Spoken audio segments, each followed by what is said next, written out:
tere tulemast Musta kassitaro lugemisse neitsid. Siit tuleb lugemine teile nädalaks 20–26 juuli. Ma olen teile valmis pannud siia 7 kaarti ja vaatame, mis neil kaartidel teile siis selleks nädalaks öelda on. No teil on selline huvitav nädal tulemas, et no hea küll, alustame algusest ja võtame kõik kaardid ükshaaval kenasti läbi. Esimene kaart on armastajad. Armastajate kaart tähendab valikut. Minu jaoks tähendab see seda, et te peate valima, kas minna oma unistusi taga ajama või siis leppida sellega, mis teil on. Et ei oska öelda, eks te ise siis näete ja teate, mis on see õige.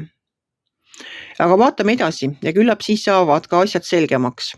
Edasi tuleb teil siin kuukaart. Kuukaart räägib varjudest ja varjatud asjadest. Kuukaart räägib sellest, et kuna on selline udu, kuu ongi ju vahest on ta suur täiskuu, siis läheb 2 nädalat mööda, siis on ta täiesti olematu ja siis luuakse uus kuu. Et aga praegu me oleme kasvavas kuus ehk tegelikult praegu algatatud kasvava kuuel algatatud projektid peaksid mühinal käima minema. Nagu tõesti mühinal. Et mõelge selle peale oma valikuid tehes. Selle kuu et ta varjab natukene midagi ära teie silmade eest, et te veel kõike täpselt ei näe. See võib olla see, et teil ei ole selleks õige aeg. Avatakse teile nagu need kardinad siis, kui te olete selleks valmis ja aeg on õige. Siis tuleb maailmakaart ja maailmakaart räägib seda, et mingisugune eluetapp saab läbi, mingi projekt saab läbi.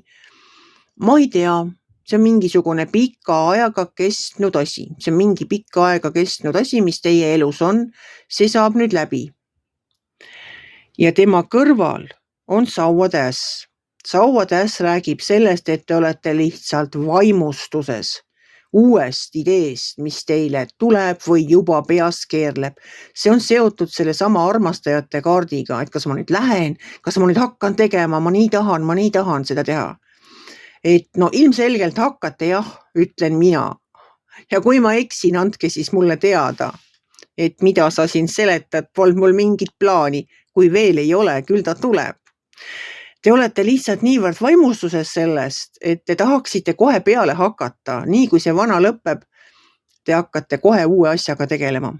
See on nagu kampsuni kudumine, koon ühe valmis ja siis mõtlen, et oi, mul talveks vaja, mul suveks vaja, see tellis veel ühe. Ja oletegi juba valite värve, juba valite seal lõngad valmis. Projekt on ees, aga eelmine on veel valmis kudumata. Panete kõik niidid, peidate sinna sisse ära lõngad. Pakite kenasti ära ja siis lähete suure vaimustusega uue kampsuni kallale, et hakata seda kuduma. Suurepärane. Te olete lihtsalt ise nii armunud sellesse, mida te nagu mõtlete, see on alles idee. Võtate vardad kätte ja tunnete kohe, kuidas rõõm täidab südame. Ma saan hakata tegema midagi uut, midagi nii ilusat.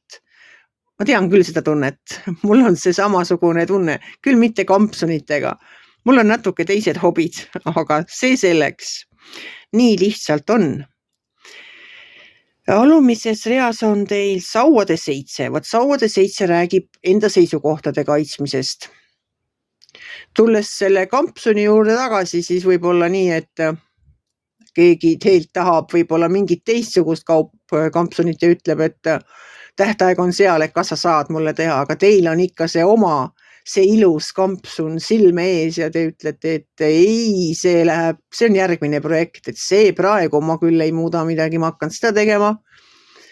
Mille peale ma nii kaua olen mõelnud ja olen oodanud, et see vana valmis saaks ära, on tüüdanud juba see vana kampsun mind. Ühesõnaga, tuleb enda seisukohti kaitsta. See on ikkagi seoses selle uue asjaga, mida te tahate kirglikult alustada. Ja seda kirglikust, seda kirge ja seda rõõmu või kuidas ma ütlen, see on nagu, see ongi see põnevus, et ma saan teha midagi uut, ma olen sellest nii kaua unistanud, ma saan seda hakata tegema, see võib olla, muidugi see ei pruugi olla kampsun, see võib olla mis iganes. Et siin on ju viimased kaardid on teil siin karikate kuningas ja karikate rüütel, no täiesti suurepärane paar on nemad. See kuningas on küps selles mõttes, et tal on emotsioonid kontrolli all. Karikad ongi meie tunded, meie mõtted, meie emotsioonid, meie suhted. Et eks ta nii ongi, et see kuningas on, ta on nagu kindel selles, ta teab, kuidas nagu see projekt välja hakkab nägema. Ja see rüütel siin, no tema lisab sinna kirge, emotsioone, armastust. Võib-olla mõne sõnumi kusagilt veel. Et see on nagu vahva, see on nagu vaimustus millestki. Et no minu meelest on teil täitsa imeline nädal, mis siis, et midagi on varjatud, las ta olla. Küll see ka välja tuleb, mida nad seal teie eest peita üritavad. Igal juhul on see super selles mõttes, et kui miski saab läbi, siis ongi nagu täielik vabadus. Täielik vabadus alustada uuega, see miski ei ole enam, seda ei ole enam, see on tehtud. See on lihtsalt tehtud, maailm lõpetab selle ära. Nii sai valmis, viimased niidid on sisse tõmmatud. Ma ei tea, kas te aurutate seda kampsunit või mitte, aga igal juhul on ta valmis. Kas hakkate ise kandma või siis on see kellelegi müügiks või kingiks. Ma jäin ikka oma kampsuni juurde, aga mis näiteid ma veel oskaksin teile tuua? Et no see ongi nii, et mina toon siin mingi suvalise näite, täiesti suvalise asja, mis mulle siin praegu pähe kargas. Teil on võib-olla hoopis tähtsamad projektid, hoopis globaalsemad, mingid väga-väga, ma ei tea, mis see võib olla, aga erinevad igal juhul minu kampsuni jutust. Aga mul on hea meel teie pärast neitsid. Mis siis, et te olete nii kitsid, et te suht ei raatsi mulle laike panna, aga viimasel ajal olen nagu märganud, et rohkem laike tuleb. Las ta olla nii, nagu on. Minu jaoks olete te kõik väga-väga tähtsad ja ma olen südamest tänulik, et te olete minuga ja vaatate mu videosid.